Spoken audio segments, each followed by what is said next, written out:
ایمان میں داخل ہوتے ہیں اس نبی برحق کی ہم امت ہیں۔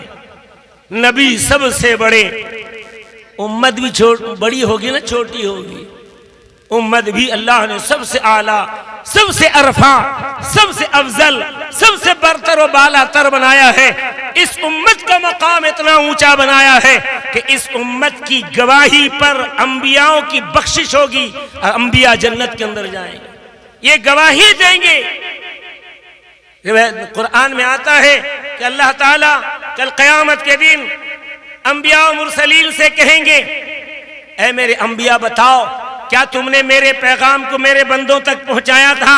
ہر نبی یہی کہے گا، یا اللہ تیرے پیغام کو ہم رائی کے برابر اگر تھا اس کو بھی سرے منہ انحراف کیے بغیر ہم تیرے بندوں تک کما حقہ دین پہنچا دیا تھا، لیکن تیرے بندوں نے نہیں مانا۔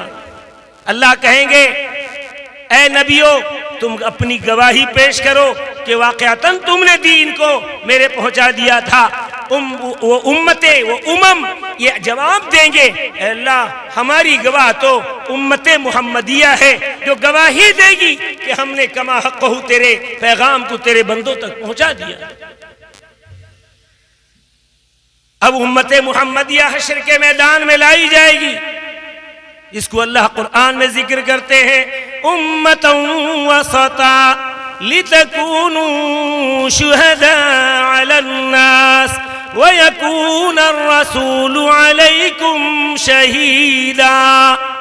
اللہ کہتے ہیں کہ حشر کے میدان میں امت محمدیہ کو بلایا جائے گا، ہم کو آپ کو سرور کونین کی امت کو بلایا جائے گا اور پوچھیں گے رب ذوالجلال، فرشتے پوچھیں گے، فرشتوں اے انسانوں، اے لوگ، اے امت محمدیہ بتاؤ کہ اللہ کے پیغمبروں نے اللہ کے تمام پیغامات کو ان کی امتیوں تک پہنچا دیا تھا۔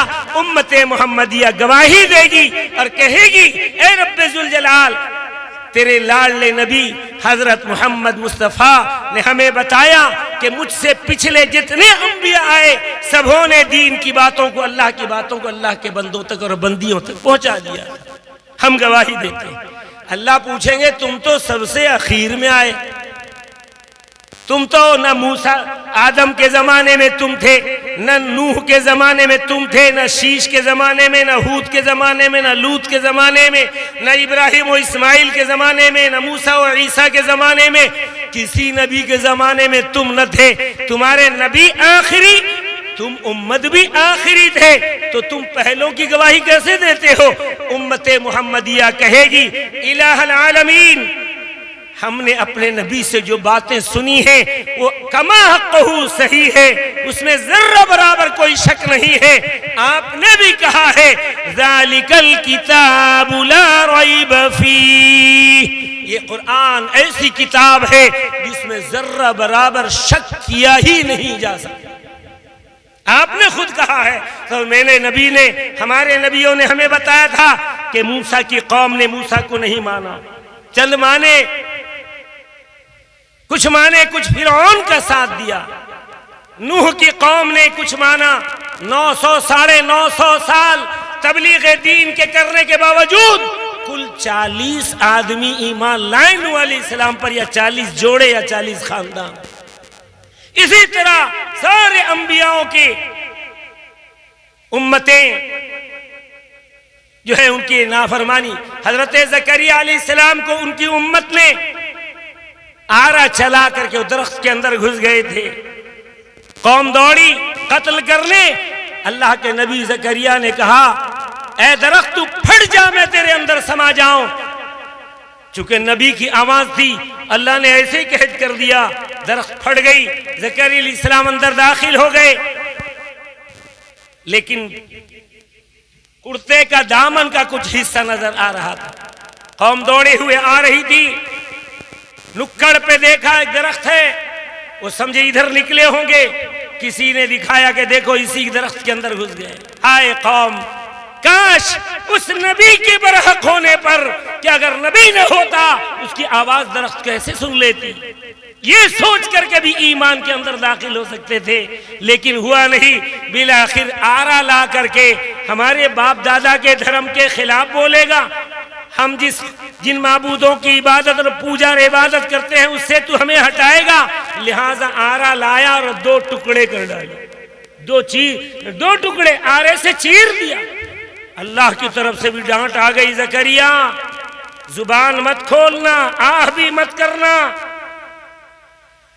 اب نبی کو ڈر رہتا ہے کہیں نبوت نہ چھین لی جائے، پوری دنیا کی تکلیف گوارا، ساری اذیتیں گوارا، لیکن نبوت چھن جائے اللہ کی طرف سے جو دی ہوئی سب سے اعلیٰ مرتبہ رتبہ ہے، یہ گوارا نہیں، ورنہ تو وہ بھی چلے جائیں گے جہنم میں۔ اللہ ایسا کو چنتا بھی نہیں، چنتا ہے تو اللہ نبی کسی ایسے کو چنتا ہے جس کو جانتا ہے کہ یہ میرے نبی ہونے کے لائق ہے۔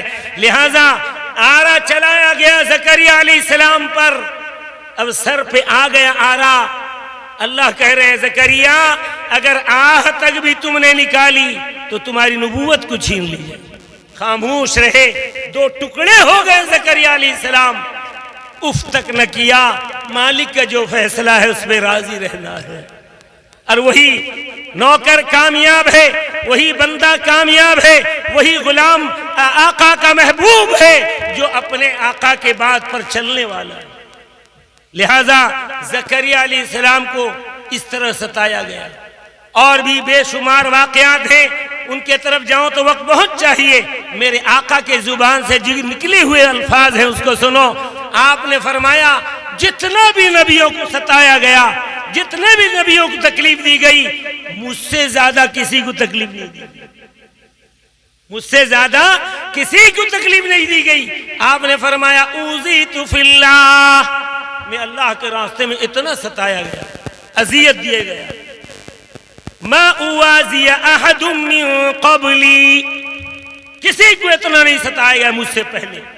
آرا سے چلانے سے کہیں زیادہ تکلیف دے نہ نبی پر آزمائش کی گئی، اونچ کا اوجڑی ڈالا گیا، گلے میں چادر ڈال کر کے مروڑا گیا کہ آپ کی آنکھوں کے پتلیاں ابل آئیں، نکل آئیں، اور کبھی مٹی میں کھانے میں مٹی ملائی گئی، ساری صعوبتوں کو برداشت کیا۔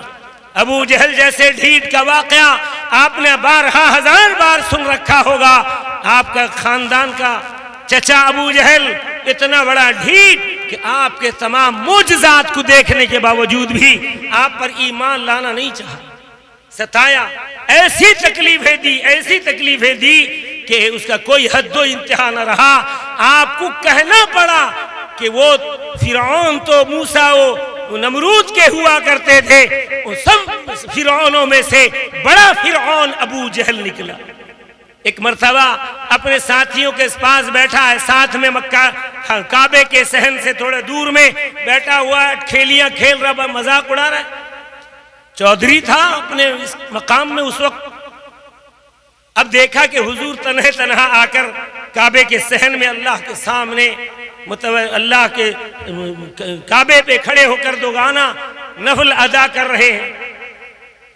تو اچانک ساتھیوں سے کہتا ہے ابو جہل کہ دیکھو اس کے ساتھ ابھی کوئی نہیں ہے محمد، یہ پورے مکے میں آگ لگا دیا ہے اور ایسا کیا ہے ویسا کیا ہے، ہمارے باپ دادا کے رسم و رواج اور انیک خداؤں کی پوجا سب پر روک لگا دیا ہے، لہذا دیکھو میں ابھی اس کا کام تمام کرتا ہوں۔ اٹھا دوڑا، اب قریب تھا کہ میرے آقا کو جا پکڑے۔ روایت میں آتا ہے ابو جہل اچانک لوٹ جاتا ہے، لوٹ کر ساتھیوں میں جا کے بیٹھنے لگتا ہے۔ ساتھی اس کے کہتے ہیں ابھی تو بہت ڈینگ مار رہا تھا، کیا ہوا، کیوں پلٹ آیا؟ محمد تو تنہا تھے اور تو دیکھا بھی تھا، ہم بھی دیکھ رہے تھے، جاتا اس کا کام تمام کر دیتا۔ ابو جہل خود کہہ رہا ہے، اسی کی زبانی کہہ رہا ہے کہ اگر میں ایک قدم آگے بڑھ جاتا، ایک قدم آگے بڑھتا تو آگ کی کھائی نظر آ رہی تھی، میں آگ کے اندر چلا جاتا، کھائی میں گر جاتا، جل کر کے خاکستر ہو جاتا۔ لہٰذا جب میں نے دیکھا کہ آگ کی کھائی سامنے ہے، اسی لیے پلٹ گیا۔ کون بول رہا ہے آپ کا معجزہ؟ کون سنا رہا ہے آپ کا معجزہ؟ یہ معجزہ اللہ نے نبی پاک سید عالم کی حفاظت کے لیے وہاں آگ کی کھائی ابو جہل کو دکھائی دی تاکہ تو بچ جا، اب بھی ہے موقع کہ تو سدھر جا اور میرے لاڈلے نبی محمد مصطفیٰ صلی اللہ علیہ وسلم پر یلغار کرنے ستانے سے باز آ جا اور ان پر ایمان لا کر جنت نصیب بن جا۔ اور آپ نے دعا بھی بار بار فرمائی، اے اللہ دونوں عمرین میں سے کسی ایک عمر کے ذریعے، عمر کے ذریعے اسلام کو ہدایت اور قوت عطا فرما۔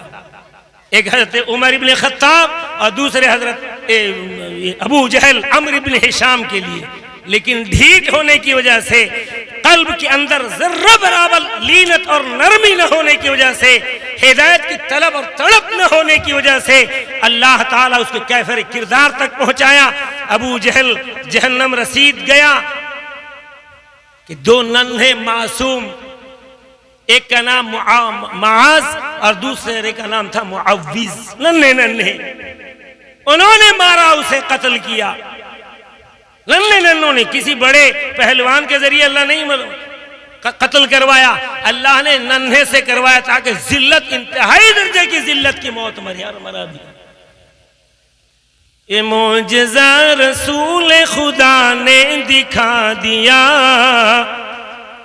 رسول خدا نے دکھا دیا، یہ معجزہ رسول خدا نے دکھا دیا، رسول خدا نے دکھا دیا۔ کنکر مٹھی میں کنکری کو بھی کلمہ پڑھا دیا، کلمہ پڑھا دیا۔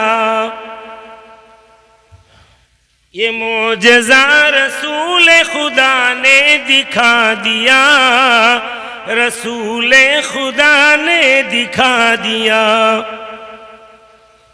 تبت یدا کی زد میں جو آیا ابو لہب، تبت یدا کی زد میں جو آیا ابو لہب،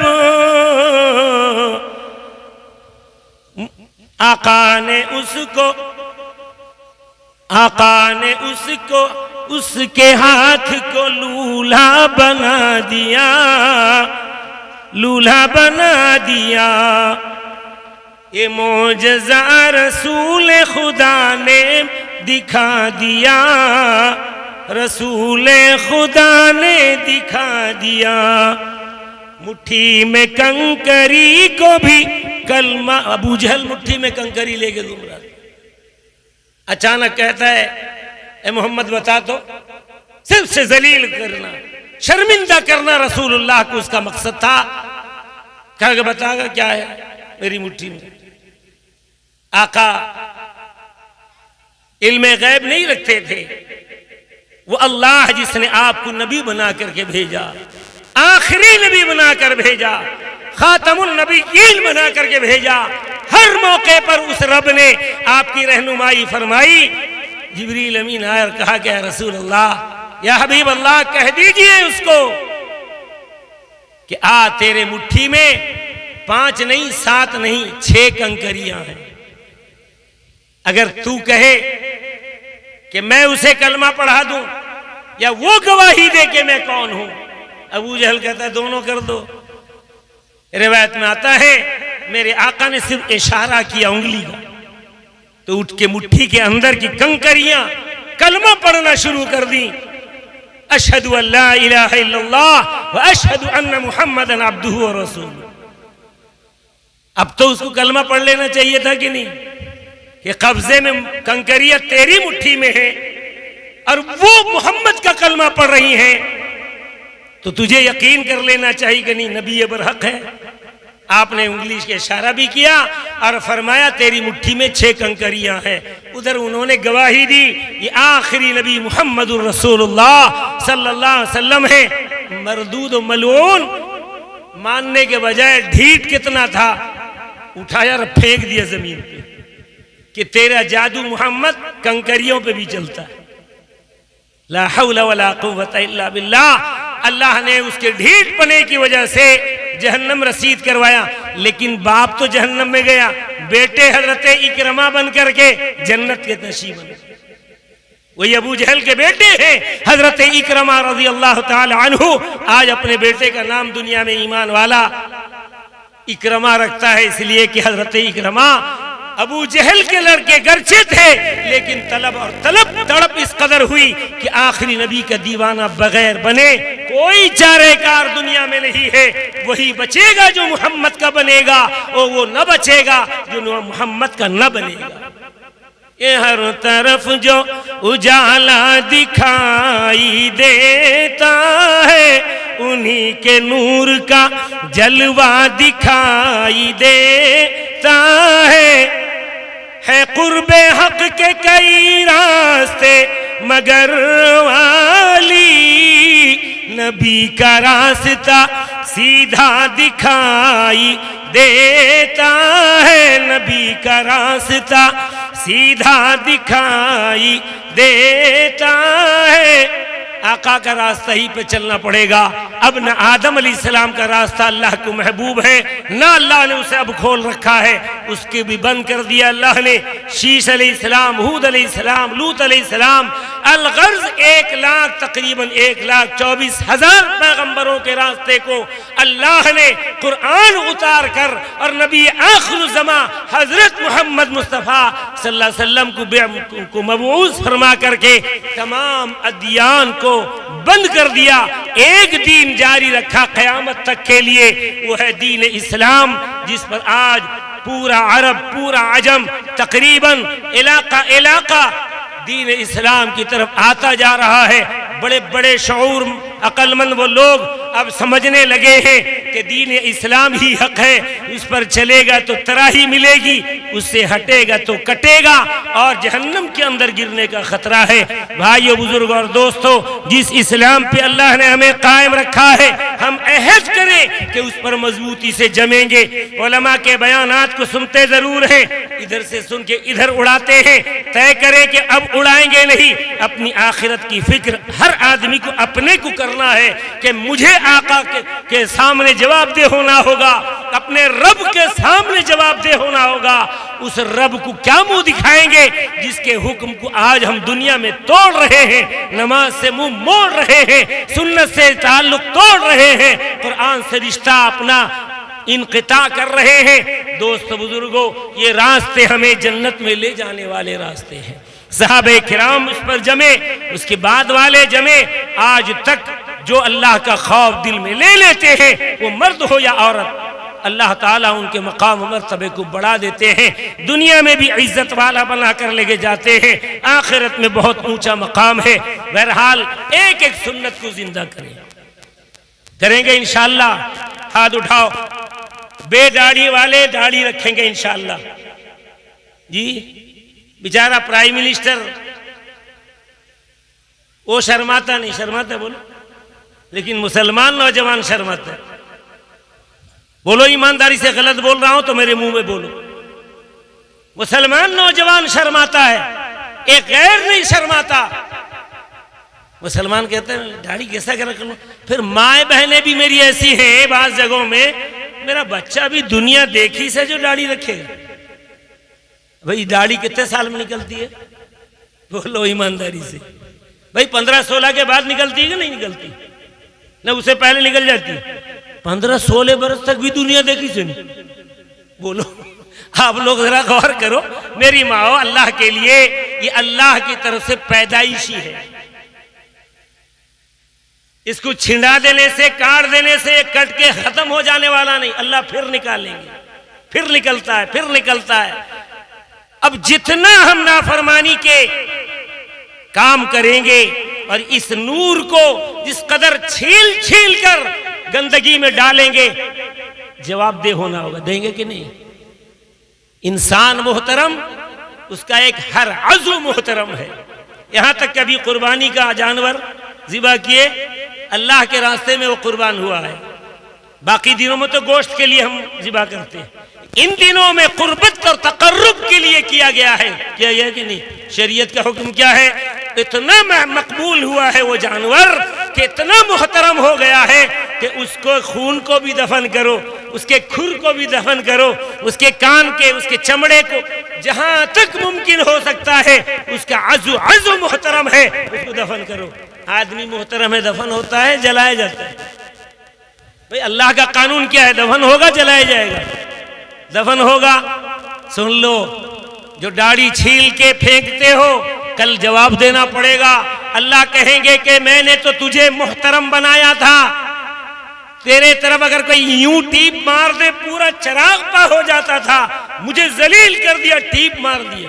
بولو ہوتا ہے کہ نہیں؟ تیرے ناخن کٹتے تھے کہاں گرتے تھے؟ تو نے خود اپنا احترام گرایا ہے۔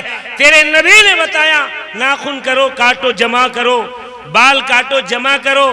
مائیں بہنیں اگر ناخن کاٹتی ہیں جمع کریں، بال اس کو سنوارتی ہے تو اس سے نکلے ہوئے بال کو جمع کر کے دفن کرے۔